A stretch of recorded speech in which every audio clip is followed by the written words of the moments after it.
and welcome to Ipsa Dixit, a podcast on legal scholarship. I'm your host, Brian L. Fry, Spears Gilbert Associate Professor of Law at the University of Kentucky College of Law.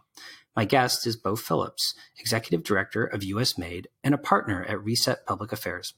We will discuss his advocacy work in relation to patent reform. So welcome to the show, Beau. Thanks, Brian. I really appreciate it. Thanks for having me on. This is a real pleasure. This is probably a little non-traditional for folks who listen to your podcast, as I am neither a law professor or a scholar by any means. And for that matter, I'm not even a lawyer.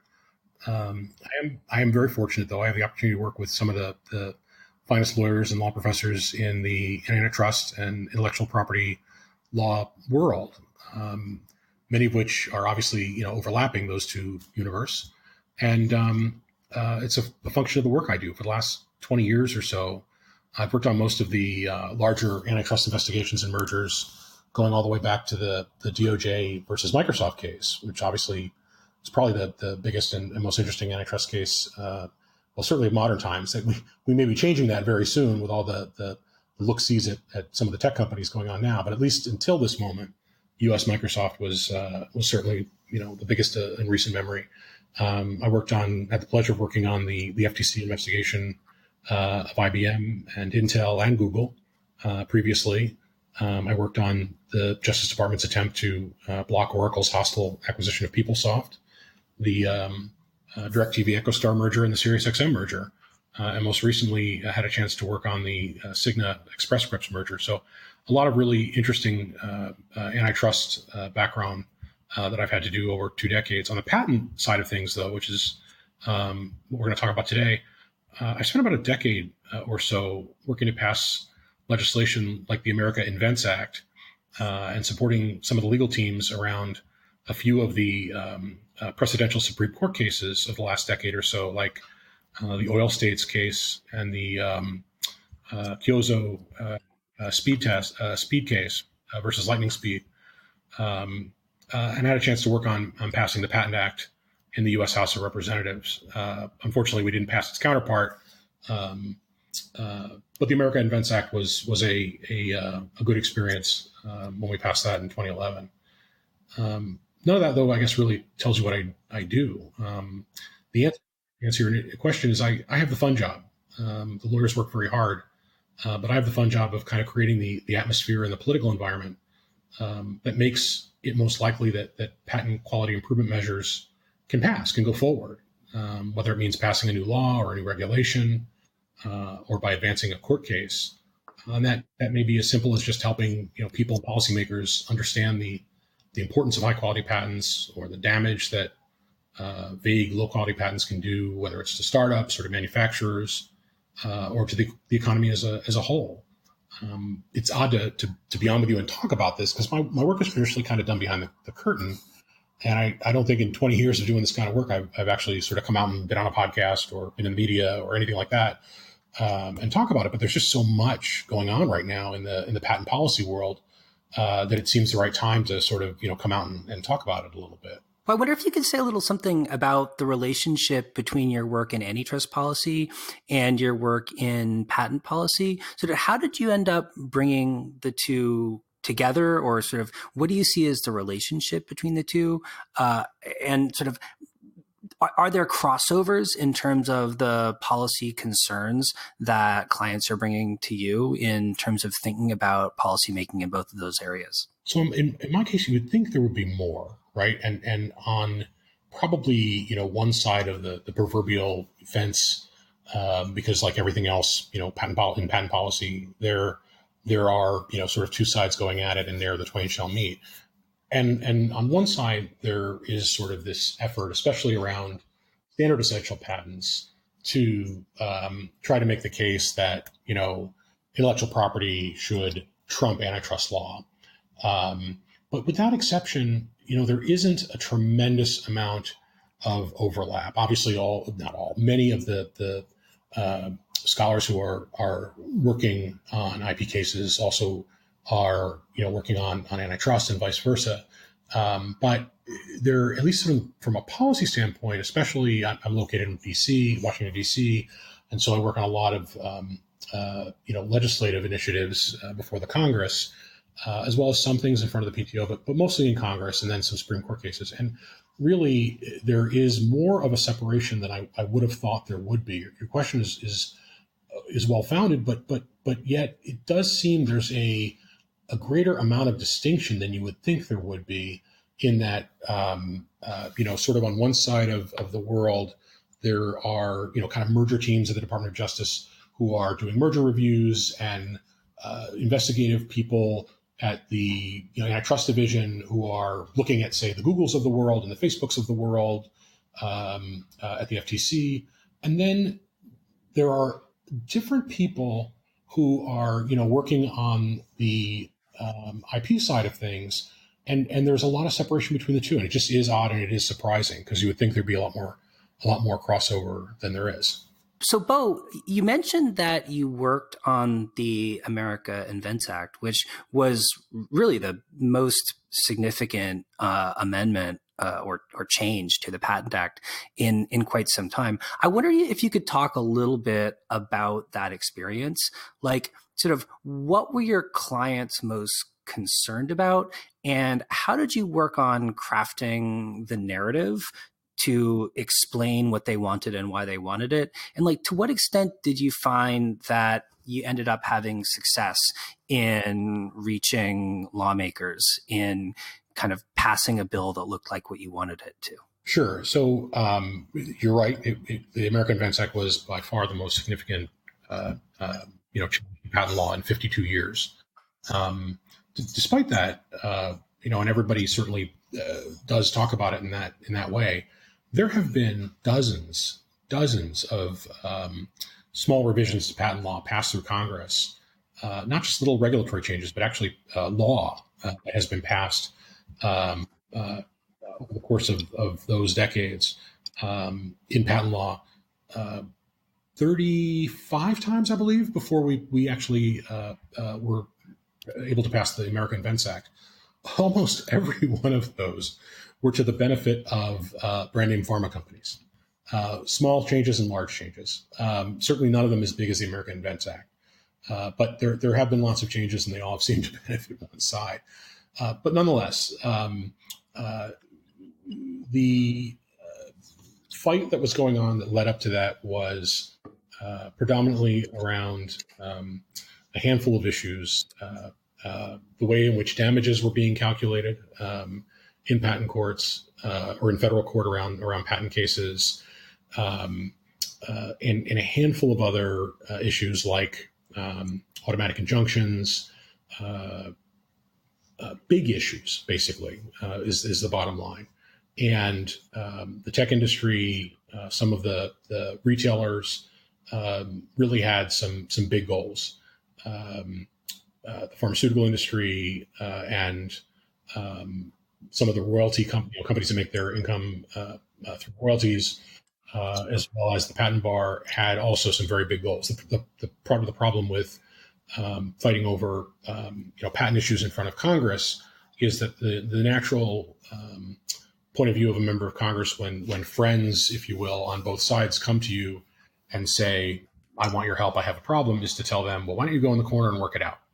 And with many, many issues, that's a perfectly reasonable thing to do. And unfortunately, with patent law, there sort of is no middle ground. The things that one side wants are unfortunately diametrically opposed in almost all cases from the things the other side wants. You sort of have to pick a winner and a loser. And no member of Congress ever wants to pick a winner and a loser. And with all, in all fairness, who wants to take a side in a fight between what is seen as the rich and the wealthy, right? Rich tech companies versus wealthy pharmaceutical companies is kind of the way a lot of people were looking at it. And so in the end, to answer one of your questions, it was not hard to, put both sides to put their point of view in front of Congress. Members of Congress were very open to hearing, what each side had to say. There was a lot of very good information. The Supreme Court had started a series of what would be 10 or 11 precedential rulings, every one of them 9-0, essentially moving towards,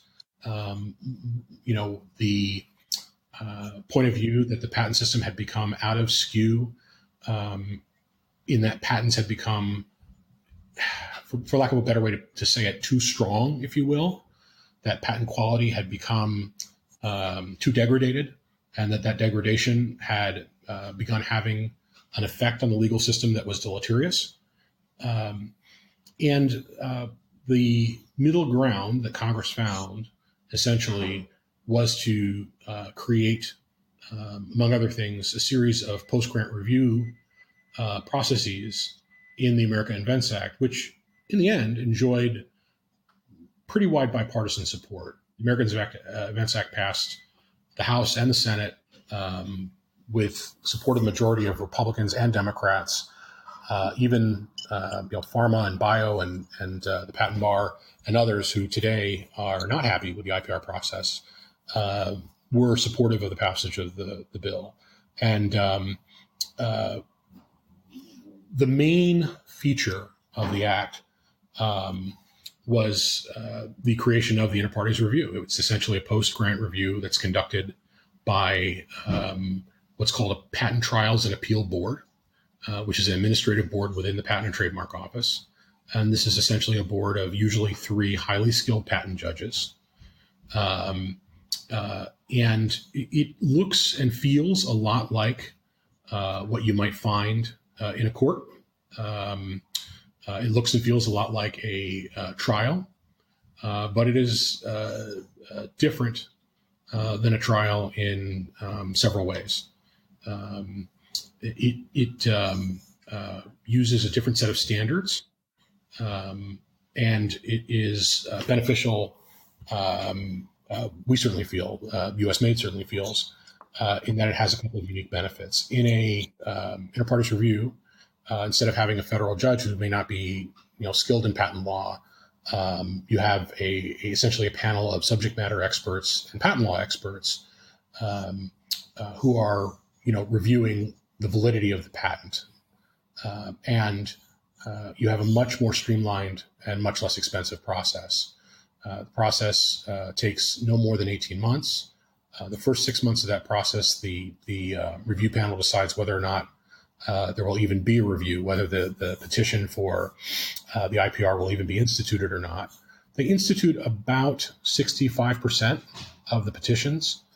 They choose not to institute let me give you the numbers for last year, and that'll give a better sense. Last year, there were about 1,400 petitions filed for IPRs. 859 of them were allowed to be reviewed. 577 were denied. And so those that were denied, they got their notice within 6 months that they were denied, and that was the end of it. The ones that go forward, that takes about 12 months. So the whole process takes 18 months at the longest. Obviously, a trial can drag on, as everyone knows, for 5 years, 7 years, depends on the appeals process. An IPR tends to cost somewhere between $250,000 and $1 million. By no means inexpensive, but certainly far less expensive than a patent infringement trial in a federal court, which on average is $3 to $5 million. So the process is much more streamlined, obviously, and it's held in front of a panel of experts. It's also done to only very few patents, of course, with a total of 859 petitions that went forward out of I want to say 335 patent applications granted in 2018. That represents, I think, about 0.25% of all the patents granted in 2018 that were subject to an IPR. It's a pretty minuscule number. A former federal circuit court judge called IPRs the killing fields for patents once. That's a pretty hyperbolic claim when we're talking about 859 petitions. The PTAB, through the IPR process, canceled some or all of the patent claims, or the patent owner conceded that the claims were invalid in about 80% of the IPRs in 2018. It's a pretty high cancellation rate. But it also shows that these were probably not necessarily patents that should have gotten through the process. And when you have 338,000 patents going through the process, that's not a bad number. It tells us that our examiners, patent examiners, and there's only about 8,500 of them, and they have on average 19 hours to review every patent, which is not nearly enough. They're doing a pretty good job, but that some bad patents slip through. The problem is that a bad patent can just do a tremendous amount of damage, to economic damage, damage to the small businesses or large businesses that it's used against. The IPR process is doing a pretty good job of weeding out those few bad patents, and it's doing so at a much lower cost and much faster than district court litigation is. And finally, it's working. It seems pretty well. The Federal Circuit in 2018 reported that only 11% of appeals from the PTAB were reversed. That's a pretty good record. It's slightly better than federal courts for patent cases.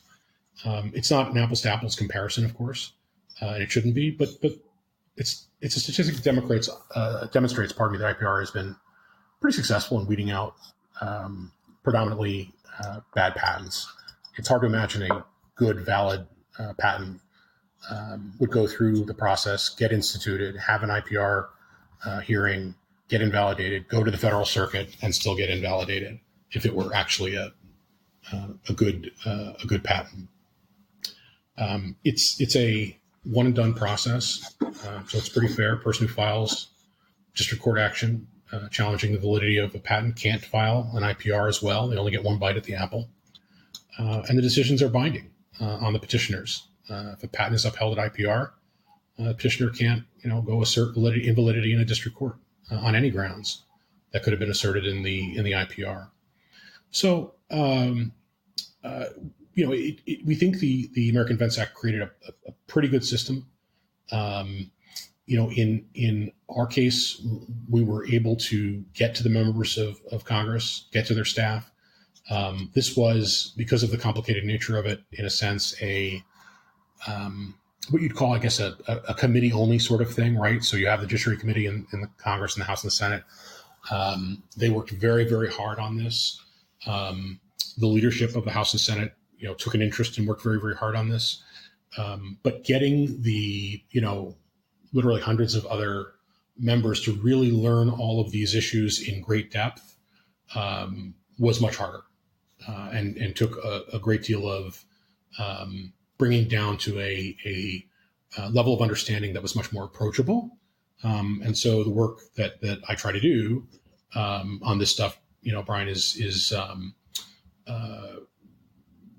it's pretty diverse, and it's I'm not a lobbyist, of course, but it's creating sort of approachable things like digital advertising that explains these very complex things in kind of a way in which the layman can understand it.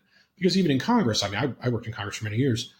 These are very smart people. They're very well educated. They're not all lawyers. They want to understand what it is they're working on, what it is they're asking their member of Congress, their boss, to vote on, before they possibly give them a recommendation whether to vote for or against something. And for a complicated issue like patent law or the American Invents Act, it's incumbent on the people who are advocating for these things to explain it to them, tell it to them, sell it to them, for lack of a better way to put it, in a way in which it's understandable. And certainly not insulting, right? What you can't hear, the words that will never come out of my mouth are, and dumb it down, because that's absolutely not what we do. And it's not what we would do. And it wouldn't do any good. Because while these are complicated issues, these are very, very smart people. It just needs to be delivered to them in a way, in their 7-day-a-week, 16-hour-a-day, with 20 other things going on, in which they can receive it and distill it for their members of Congress, for their bosses. Well, so I understand that there's a move going on right now to sort of roll back, cabin, or maybe even eliminate to some degree the inter partes review process. I wonder if you could talk a little bit about sort of what the objections being raised to IPR are, and sort of who's making these objections and why. Why do they think there's a problem? What do they want to change? And why do you think that they're wrong? So there are. You're absolutely right. there are there's essentially one piece of legislation that speaks directly to that, and then another piece of legislation that will be dropped shortly on the issue of patentability. However, on IPR, senators and House members have dropped identical bills called the Stronger Patents Act. The bill would create a bright line rule that only one IPR petition could ever be filed against a patent, regardless of how many businesses that patent owner sued or threatened to sue with that patent. This is an unnecessary restriction that is based on unfounded complaints of multiple petitions being used to harass patent holders. So, for instance, if an IPR was filed against a single claim in a patent with 20 claims to it, a later IPR could not be filed against that patent based on a finding of new prior art against a completely unrelated claim within the patent.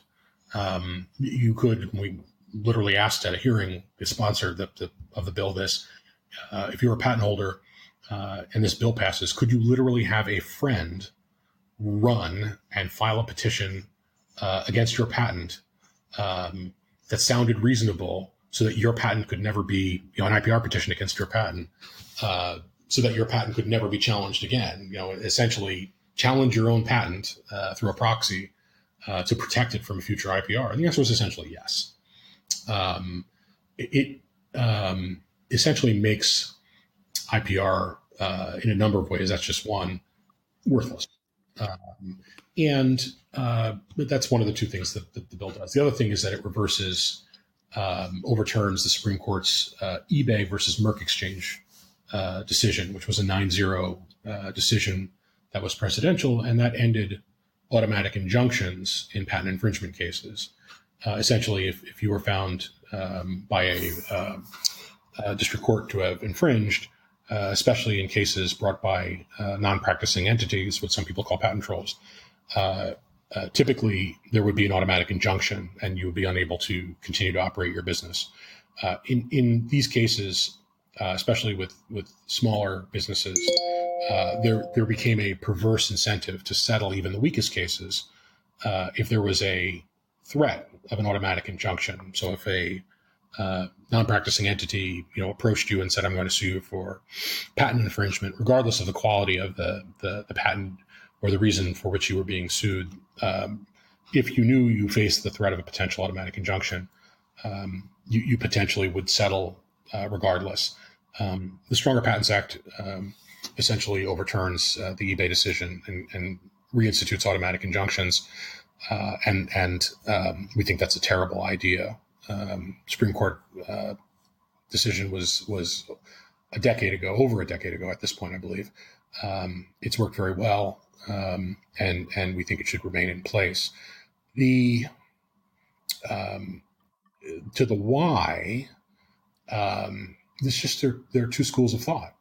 The people who are supporting it are brand name pharmaceutical companies, brand name biopharmaceutical companies, so the people that make Humira, for instance,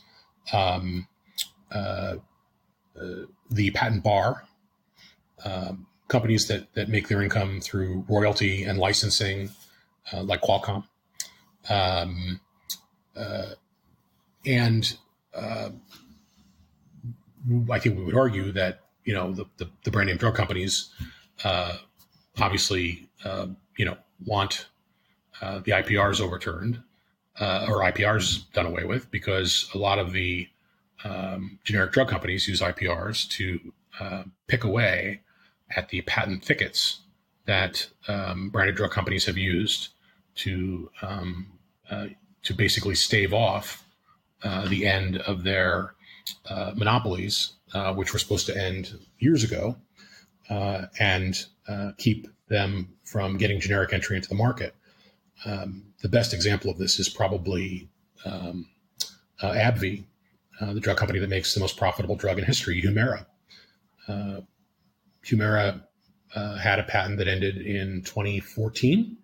You can buy generic Humira in Europe right now, but it has found a way to build a thicket of 243 patents lasting till 2034. around itself here in the United States. Patents for things like the labeling on its box.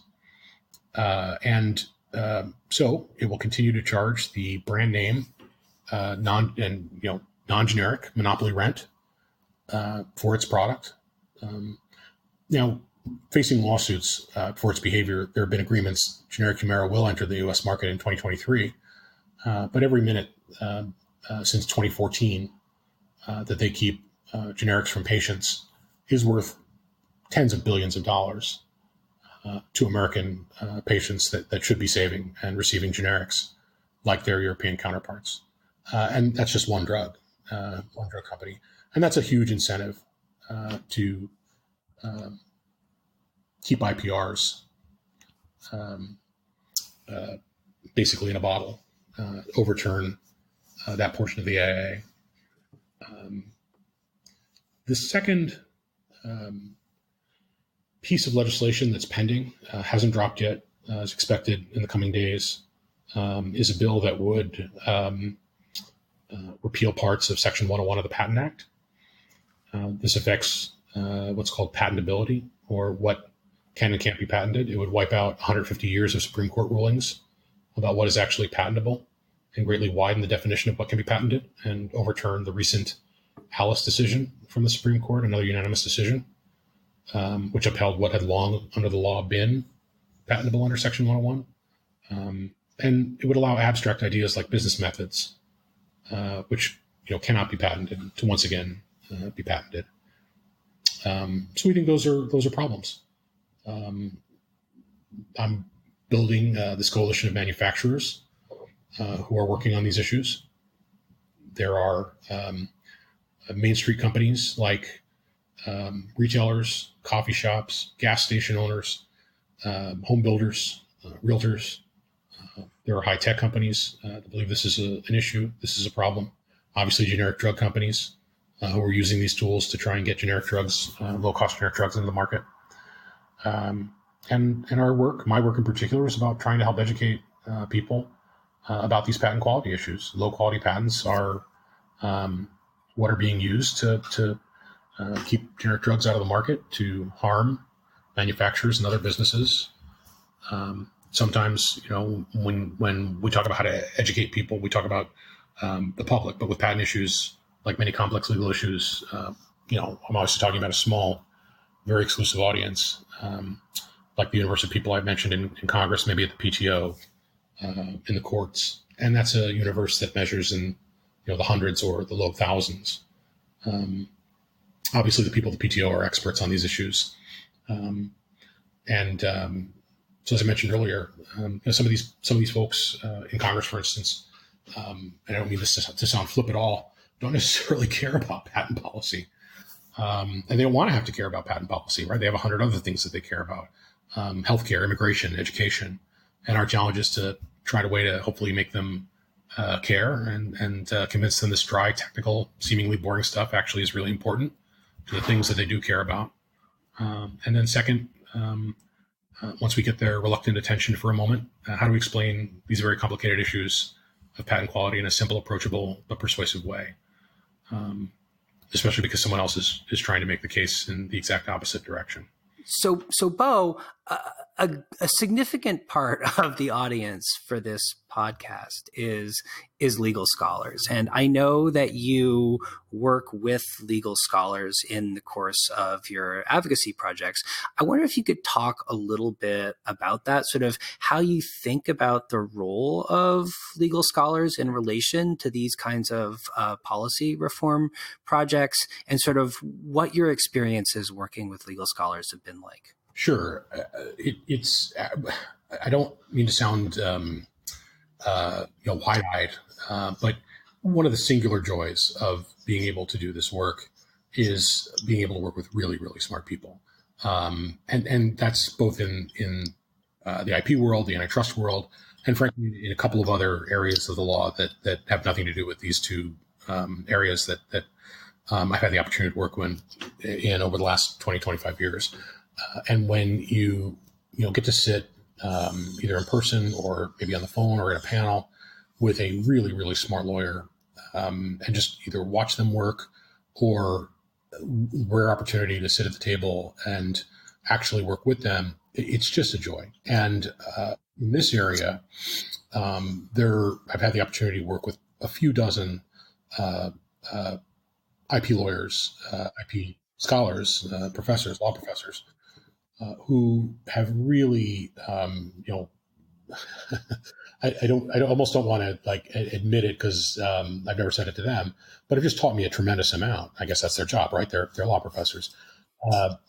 But by virtue of whether they were writing a white paper for one of my clients or talking at a conference that we had set up, or visiting Capitol Hill to participate in some sort of a seminar, the wisdom, and sometimes it's just simple wisdom. You listen to what they say and you're like, wow, why didn't we think of that? That's so simple. Like, or they go into court at the federal circuit or even in the Supreme Court and they lay out a case and it just seems like, oh, wow, everyone should have thought of that. That is just simple, but brilliantly simple. But it's brilliant. It just is one of the few overwhelming pleasures about doing this work, because a lot of this work is it's drudgery, because you could work on this stuff for 10 years, 15 years. In the last case of the IAA, it was 52 years since anyone had passed a bill, and it could be 52 years before we pass another bill. So it's a little disheartening to do the work and worry that you'll never actually get anything done. So the little joys are really important, and at least for me, the little joys are spending time, and I'm not going to name names. I probably actually could just throw out a few for fun, but the little joys are when I get 10 or 15 minutes on the phone or in a video conference with people who otherwise are speaking usually to 1,000 people, or speaking to the Supreme Court, or speaking to the federal circuit, and I get them one-on-one, or I get them, with just 4 or 5 or 6 other people, and actually have the chance to talk to them or ask them my own questions and engage with them in a very direct way. And that's, just a real pleasure for the ones, that do know me from a hole in the wall. Well, so Beau, I know you've been involved in this patent policy reform area for a long time and are really familiar with all the players involved and sort of how these processes work. And I got to say, a lot of people in the patent scholarship community seem pretty concerned about some of these efforts, these legislative proposals to roll back inter partes review, to amend Section 101, to change the scope of patentable subject matter. I just wonder if you have any insight from kind of an insider's perspective on sort of how viable you think these proposals are and how likely it is that they are to move forward and actually get enacted. So I am gravely concerned about the likelihood of a change concerning Section 101 of the Patent Act, which is the legislation that is yet to be introduced.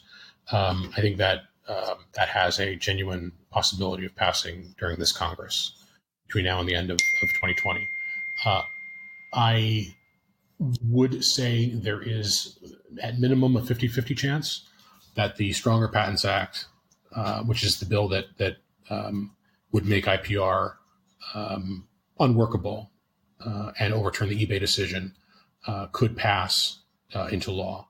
I think there is a sense that it certainly could not pass as a standalone bill, and that is lulling people into a false sense of complacency that it won't pass this Congress. And I agree, it won't pass as a standalone bill. However, I am concerned that it will, or the worst parts of it will be essentially stuffed into a must-pass bill coming out of the Judiciary Committee, like some sort of a drug price bill in the dead of night, which is how a lot of bad things happen. And that because we've all sort of become convinced, the standalone Stronger Patents Act won't pass, that we don't have to worry. And that's the concern I have about the IPR bill. The people who are committed to undoing IPR are deeply, deeply committed. They are spending a lot more resources than folks I work with are spending. Their CEOs are getting on their private planes and coming to Washington a lot more often than the CEOs that I work with. There's a sense of commitment there. I hate to say that out loud. There's a sense of commitment there that is very genuine and deeply disturbing. And so I do worry that there is at least a 50-50 chance that we're looking at the passage of some portion of the IPR bill during this Congress. Well, on that sobering note, Beau, I just want to say thanks so much. This has been like a fascinating and really informative conversation for me about what patent policy advocacy actually looks like on the ground and how the professionals who do it think about their work. So I really appreciate you taking the time. Thank you so much for having me. This has really been a pleasure. I appreciate it.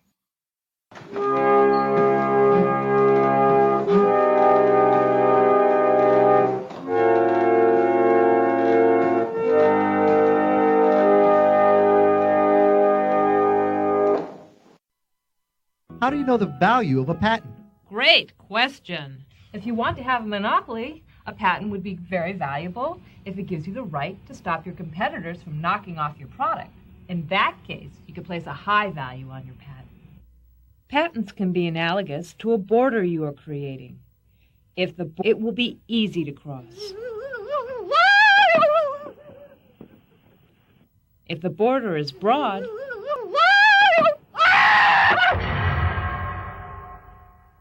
it will be hard to cross. Broad patents are definitely preferable over narrow ones because with a broad patent, your competition will need your help to cross the border.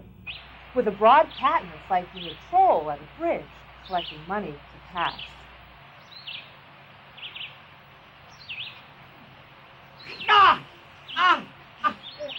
Wait.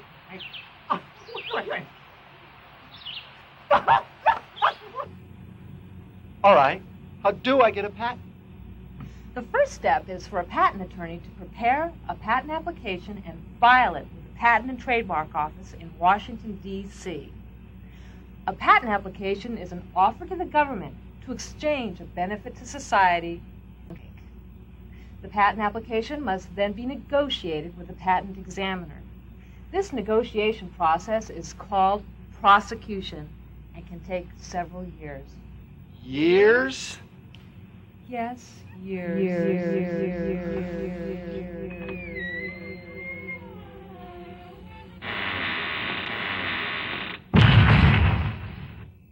After the prosecution is completed and the patent is granted, the inventor has a contract with the government.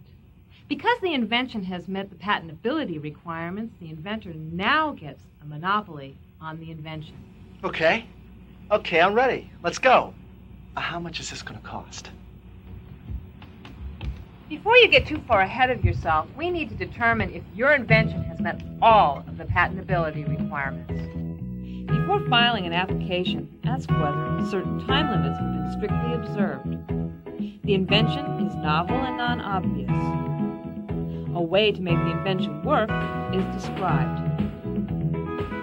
Okay, so the first requirement is that certain time limits have to be observed. In the patent profession, we refer to these time limits as bar dates. So let's learn about bar dates.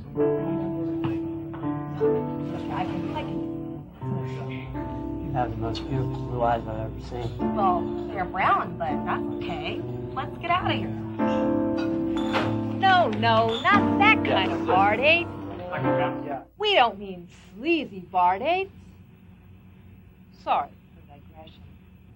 What we meant was that a bar date is a point in time after which you can no longer apply for a patent.